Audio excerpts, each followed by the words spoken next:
Love कुश आए। महर्षि वाल्मीकि ने कहा ऐसे नहीं गान करना,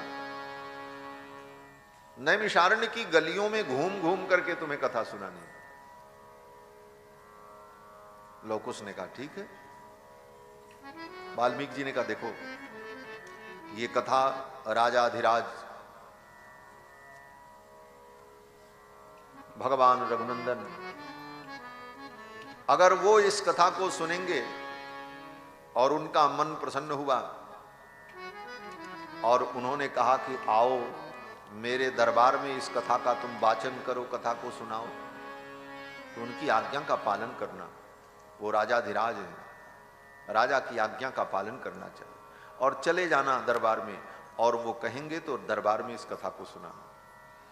लव कुश ने कहा ठीक है। महर्षि वाल्मीकि ने कहा एक बात और ध्यान रखना, अगर वो दक्षिणा दें तो दक्षिणा मत लेना, कह देना कि मेरे गुरुदेव ने मना किया, क्योंकि राजाधिराज है, मर्यादा पुरुषोत्तम है, वो मर्यादा का पालन करेंगे, कथा सुनने के बाद दक्षिणा देंगे, फोकट में कथा नहीं सुनेंगे। लेकिन दक्षिणा लेना मत, कह देना मेरे गुरु की आज्ञा नहीं। कारण बोले कथा सुना करके,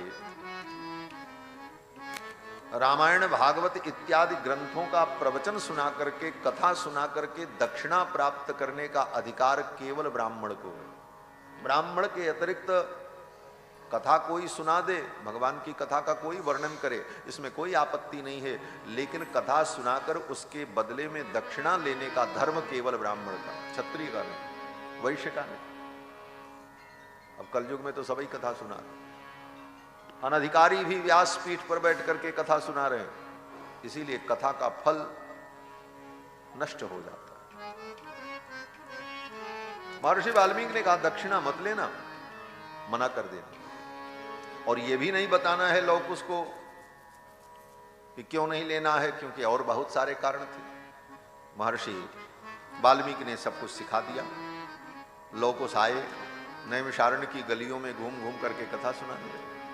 वहीं राम जी का जहां अश्वमेध यज्ञ चल रहा था, वहीं से थोड़ी दूर पर कुटिया बना करके वाल्मीकि जी भी ठहर गए, क्योंकि वर्षों तक यज्ञ चलेगा।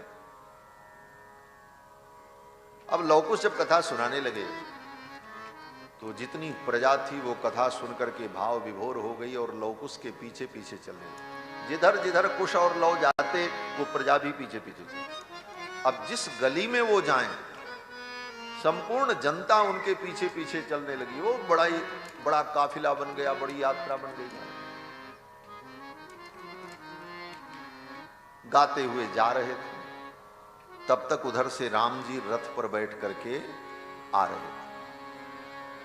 राम जी रथ पर बैठ करके आ रहे थे, इधर से कुश और लव रामायण गाते हुए जा रहे थे पैदल, उनके पीछे पीछे हजारों लोग थे। राम जी ने देखा, राम जी ने अपने सेवकों से पूछा ये बालक कौन है? जानते तो सब है राम जी ये कौन है, वो तो सर्वज्ञ हैं, उनको तो पता ही है सब, लेकिन लीला है। राम जी ने कहा ये दोनों बालक कौन हैं? सेवकों ने कहा ये मुनि कुमार है और ये आपकी महिमा का, रामायण का गान कर रहे हैं। यही सुनने के लिए प्रजा इनके पीछे पीछे चले। राम जी बड़े प्रसन्न हुए। रथ्यासुराज मार्गेषु ददर्श भरताग्रज। भरताग्रज श्री रघुनंदन ने रथ्यासुराज मार्गेषु, उस राजमार्ग पर कुश और लव को देखा तो अपने सेवकों से कहा जाओ आदर पूर्वक इनको बुला करके मेरे दरबार में लाओ, मेरे दरबार में ये कथा सुनाएंगे और हम सब लोग बैठ करके सुनेंगे। अब तो महाराज निमंत्रण गया। कुश और लव को आदर पूर्वक रथ पर बैठा करके सेवक लोग लाए राम जी के दरबार में। राम जी सिंहासनारूढ़ बैठे हैं, मंत्रीगण बैठे हैं, तीनों माताएं बैठी हैं, कौशल्या, कैकेयी, सुमित्रा, अन्य 3 रानियां, लक्ष्मण जी की पत्नी, भरत जी की पत्नी, शत्रुघ्न जी की पत्नी, ये तीनों बहुएं भी विराजमान।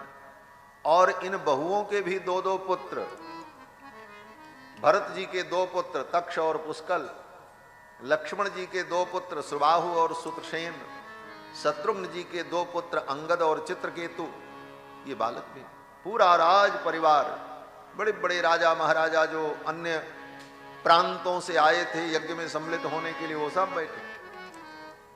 कुश और लौ आए, सुंदर व्यासपीठ लगाई गई और राम जी ने कहा इस रामायण का, इस कथा का गायन करो, हम सब श्रवण करें।